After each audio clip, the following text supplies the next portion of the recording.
olórin tó ń kọrin Alhaji Wasiu lè sí inú 1 to 20 lẹ́ni àwọn Amẹ́ríkà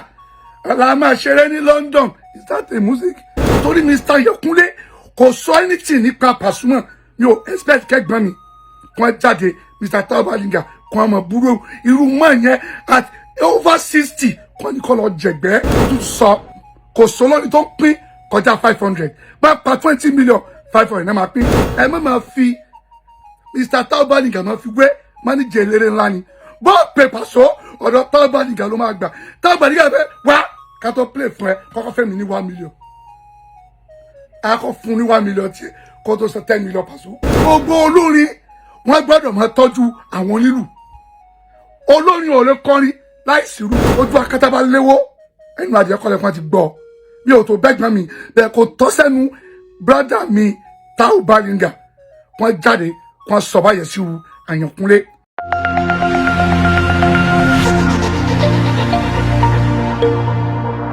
Mo ṣe fídíò kan nípa ọ̀rọ̀ brọ́dà mi ẹ̀gbọ́n mi my big brother Tao Balinger. Wọ́n rí pé fídíò yẹn jáde gan-an wọ́n bẹ̀rẹ̀ sí oríṣiríṣi ìjà àwọn ìbẹ̀rẹ̀ sí bára wọn jà ẹlẹ́kẹ̀gbọ́n mi Tao Balinger gan o ẹ̀rọ tọ́nu ẹ̀kẹ́ fẹ́ràn wọn ṣùgbọ́n bí rẹ̀ sì bá ń pàkúta kò tọ́ sẹ́nu oníbàárà kò yẹ yín sì ní ìfẹ́ ẹ̀yẹ́kẹ́ sáré mu díẹ̀ díẹ̀ ṣé rí brọ́dà mi Tao Balinger ẹ̀yin mọ̀ wọ́n ni ẹlòmíràn yín ayé ọ̀dọ̀ Pasuma rẹ ti mọ brọ́dà mi Tao Balinger ayé Tao Balinger lẹ́yìn mọ̀ àwa ti mọ brọ́dà mi èmi ti mọ̀ wọ́n láti 80 ẹ̀gbọ́n wa ni wọ́n ayé Tao Balinger kọ̀ láwọn mọ̀ wọ́n àwa ti bá wọn ṣe àwọn ti ràn wọ́n ṣẹ́ àdìjábúrò fún wọn látàyè Ayankusi Baba Jara tá a bá gbórúkọ yẹn wọ́n á gbà pàwọn tó mú àwọn délé lẹ́yìn láti inú Mùsí bí Tao Balinger ni wọ́n máa sí àwa ti mọ̀ láti rí látàyè Ayankusi Baba Jara ìwọ bèèrè lọ́wọ́ ẹ̀gbọ́n pété náà ń pè bẹ́ẹ̀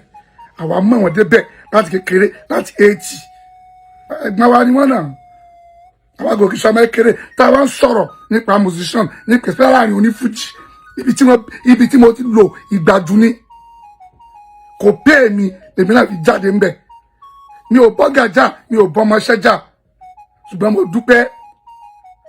ìlú ìwé ni mò ń gbé kò lè sí nǹkan tó ọmọkùnrin ṣe láyé tí mi ò ṣe jáde sọ kí nìkan fún ẹ fẹ́yìí tẹ̀ ń bára yìí jà ojú akátá bá léwó ẹnu adìẹ kọ́lẹ̀ fún ti gbọ́ bí o tó bẹ́gbọ́n mi bẹ́ẹ̀ kò tọ́ sẹ́nu brọ́dà mi Tao Balinger wọ́n jáde wọ́n sọ báyẹn sí Àyànkúnlé. That man is over 60 years tí mo rẹ̀ pé àwọn ẹ̀gbọ́n mi náà ń gbẹnu lé éèjì yẹn wọ́n tẹ̀wọlé wọn ni ẹ̀gbọ́n lè wà nù músíkì kó tó di pé àwọn yẹn dé bí wọ́n ṣe sọ nígbà tẹ́gbọ́n mi ń play jazz tán play jazz nígbà náà kò sọ ní jazz wọn kò sí Jasmine Tao or Ayankusi Baba Jara kò sọ ní jazz ẹ̀gbọ́n nígbà yìí bẹ́ẹ̀ tẹ́yìn sọ kí ní kàfẹ́ tó mọ̀ nínú olórin táyé ń gbà fúngbà náà tó rọ́wọ́ mú tó milẹ̀ kìtìkìtì òun lẹ́gbọ́n mi play fún jọba yìí náà Mr. Easy Kabaka ẹ̀gbọ́n ti forí sangi lọ́dún onílù oríṣiríṣi olórin o ẹ̀gbọ́n ti bóríṣiríṣi onífújì ṣiṣẹ́ oríṣiríṣi onífújì kó tó di pé wọ́n dé ọ̀dọ̀ Easy Kabaka nígbà náà tí wọ́n play jazz late Ajani Tekoye ó ń gbẹ̀rí fún Easy Kabaka nígbà náà ni ẹ̀gbọ́n mi kọ ìwọ̀sí débi pé ó máa ń fẹ́ kọ́ fún ọ lówó wọn kíákíá ni ẹ̀gbọ́n mi kọ fáwọn Àyànkúnlé ṣé o nílẹ̀ àkáyè ni ẹ̀gbọ́n ní àwọn òkè rówó àwọn máa ń kúlà tí wọ́n fi gbóúnjẹ fáwọn làwọn máa ń sís táwọn lọ máa ń ta ẹ̀gbọ́n mi ò purọ́ bá ṣe ṣe ń gbà yẹn nìyẹn ẹ̀dúró sọ lórí yẹn gbà yẹn ṣé kò rówó wọ́n fowó pé ó tún kówó lójú agbo ṣùgbọ́n kò tún ní fún ẹlẹ́tọ̀ wọn ló fi di pé wọ́n ń takúlà tẹ́gbọ́n mi bá ń jèrè tí Tao Balinger bá ń jèrè fújì báyìí ìwọ ọlọ́run o jẹ́ kẹ́gbọ́n mi ó jẹ́ pẹ́pẹ́ torí ó lójú olóòní onílù àbọ̀ ní fújì sìn tó jìyà músíkì fújì yẹn tó Tao Balogun ìjọba bí Tao Balogun ṣe dé bóyá ọjọ́ àjẹkẹ́ mọ̀ bí Balogun ṣe dé sórí ní oní fújì ẹ̀gbọ́n mi jìyà ń bẹ̀ gan wọ́n dẹ̀ mọ nǹkan tọ́wọ́ àwọn onílù ojú àwọn onílù máa ń rí lára àwọn lọ́wọ́ àwọn onífújì mi ò sọ̀rọ̀ bẹ́ẹ̀ gbọ́n mi ṣe jáde bọ́n ṣe sọ̀rọ̀ ṣùgbọ́n tó bá jẹ́ pé wọ́n sọ̀rọ̀ wọ́n ṣe pọ̀ ọ̀gá wọn léyìn mo láìkí ẹ̀ lóòótọ́ ni ẹ̀gbọ́n mọ́ wọ́n wà very humble sọ́gà wọn ẹ̀dùn tẹ́gbọ́n mi bá ń ro tẹ́ bá ń rí owó bó ṣe yẹ kún ẹ rí kí ló gbé wọn kó lẹ́yìn Easy Kabaka ṣèbẹ́ yìí Easy Kabaka yẹn nílé Àjàní Tẹ́kọ̀ yẹn ti jáde tó fi lọ dá fújì tiẹ̀ sílẹ̀ ṣèbẹ́ gbọ́ tó fẹ́ náà rẹ̀ Tájàní fẹ́ náà rẹ̀ kọ́ tó ní Wàsíù Àjàní tẹ̀rí yẹn Mr Kabaka ló kọ́ mi níṣẹ́ ẹni fi ibi sú olóore ìyà ni ó jẹ wọn láìpẹ́ tẹ́gbọ́n mi kú ọ̀nbẹ́ ẹgbẹ́ mi ti ṣiṣẹ́ pẹ̀lú Àjàní Tẹ́kọ̀ yẹn a máa ń wà ní jọ́ọ̀pù wọn ní ṣítà lámọ́ ò lágége ní dọ̀pẹ̀mú ní every Thursday lọ́dún náà lọ́gà tí mo sọ àwọn 92 93 ní 94 obìnrin tẹ́ sọ̀rọ̀ ẹ̀gbọ́n lẹ́wà wọ́n wò kójú mi kéré o orí pé irun fúre mi ò kún un fún o èmi náà ti pé bó ṣe wò mí 54 years ni mí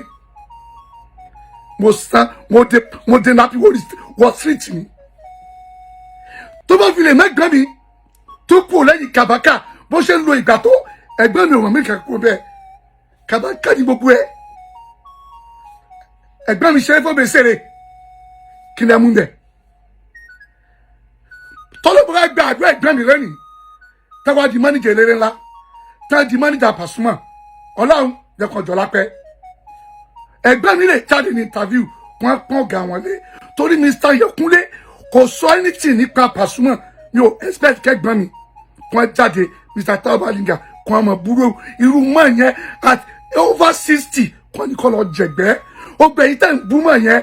fi wọ́n rẹ fi dínà rẹ wò ìwọ tí abẹ́ ti pé 60 àdúrà tí abẹ́ ju 60 lọ àdúrà tó lẹ́gbẹ̀ẹ́ tó pé 60 kò ní kẹ́gbẹ́ ẹ tó ti pé 60 àbí tó ti àbọ̀ 60 kò ní kọ́ lọ jẹ̀gbẹ́ bọ́ọ̀lù ṣe máa rí etí ẹ̀ ẹgbẹ́ táwọn mọ̀ ìyà táwọn onílù ń jẹ ẹgbẹ́ táwọn lè sọ ọ̀rọ̀ ìyà táwọn onílù ń jẹ ṣé ń gbọ́ mi ẹni ká sọ pé àwọn onílù tí ó bá sórin tí ó bá sí ìlù kò sórin ṣé ń gbọ́ mi tí ó bá sí ìlù kò sí orin ẹ lọ wo fídíò kan lórí YouTube tí wọ́n pè ní ìlù bàbá orin Perry sì ń play fún Saheed Òṣùpá náà ṣe show yẹn ó sì wà pẹ̀lú Saheed Perry ní ìlù bàbá orin òótọ́ mọ̀ ní ìlù ní bàbá orin Òṣùpá ní lọ́dọ̀ tòun orin ní bàbá àlù orin bẹ̀rẹ̀ lọ́dọ̀ Perry ìlù ní bàbá àlù ṣùgbọ́n láàrin àwọn tó bá ní làákàyè bí àwa báyìí níwọ̀n bá tèmi o ìlù ní bàbá orin kò sí olórin yẹn tó lè kọ orin tí ó bá sí ìlù gbogbo nǹkan tó bá ń wí ohun ẹ̀fọn ni ayé rí bẹ́ẹ̀ mú pé bí mi àti ẹ ṣe ń sọ̀rọ̀ yìí bá ṣe máa rí ni àwọn tó mọ ẹ́súmẹ́ǹtì tí wọ́n mọ ìlú bí mo ṣe ń sọ̀rọ̀ yìí wọ́n lè gbé kọ́ lọ gbé pìtì sí wà á dẹ̀ mọ́ gbọ́ ọba Solomoni sọ̀rọ̀ wọ́n gbé pìtì sórí ẹ̀ ayé dẹ̀ gbọ́ ẹ̀jẹ̀ ń jó olórí kan tó lọ fún ní làákàyè olórí kan tó lọ fún ní làákàyè ọgbọ́n kan tó wí ni dẹ́sítọ̀ pé kò gbà pé bá ìlú bàbá orin òun náà tún ṣe rẹ́kọ̀dù o tó jẹ́ kó yé wọn bẹ̀ pé ṣẹ́yìn gbédè Michael Jackson tẹ́ fi ń jọjọ Michael Jackson ṣẹ́ gbédè Àwílò tẹ́ fi ń jíjó Àwílò kí ló ń ṣe láti sọ ẹ gbọ́ French táwùlọ̀ fi ń kọrin ṣùgbọ́n bíìtì tán lò ó lẹ̀ ń jó sí ìlú ní bàbá orin ìyẹn ló wá dé pé gbogbo olórin wọn gbọ́dọ̀ máa tọ́jú àwọn onílù olórin ò lè kọrin láìsírù ó jẹ́bẹ̀ tó sọ̀rọ̀ láàrin èmi àti ẹni ayé ò ní gbọ́ jẹ́ fẹ́rẹ́ sàpèrèjì ayé pariwo Òṣùpá ń kọrin Òṣùpá ń kọrin ayé ní Pasuma ń lu beat Pasuma ń lu beat kí ló ń gbé orin orí Òṣùpá bó ṣe ń kọrin tó yẹ bíìtì wọn bá tán ń lù sí ló jẹ́ ká ẹ máa tẹ́tí gbọ́ nǹkan tó wí tí wọ́n bá lu ìlú sí rárá ayé ò ní gbọ́ abẹ kó sọ̀rọ̀ ni pásọ ní àròyé ò kágbọ̀n kí ni mo fẹ́ fi àròyé ṣe náà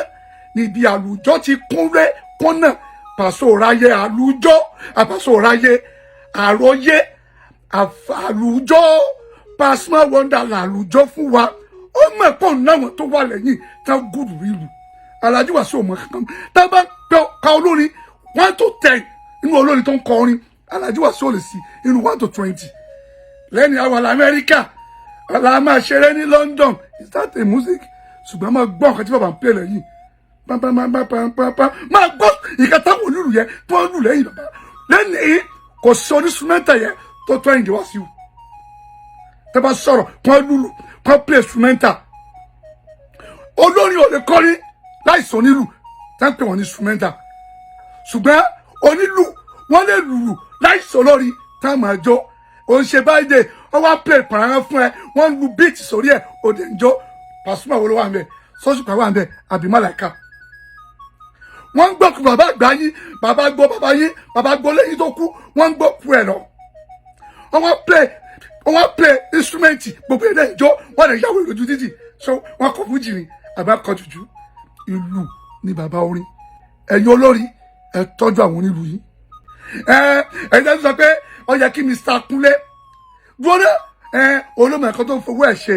ilé tí Mr. Kúnlé kọ́ yẹn bàbá tó bí ẹ lọ́mọ àti inú agboolé yín ṣe ẹ̀kọ́ rú lé yẹn sá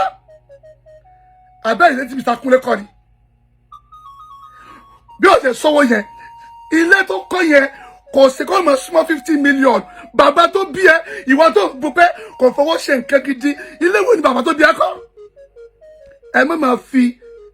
Mr. Taubalinga máa fi wé máníjẹ eléré ńlá ni bó pè Paso ọ̀dọ̀ Taubalinga ló máa gbà Taubalinga fẹ́ wá ká tó play fún ẹ kọ́kọ́ fẹ́ mi ní 1 million akọ́ fún ní 1 million tiẹ̀ kó tó sọ 10 million Paso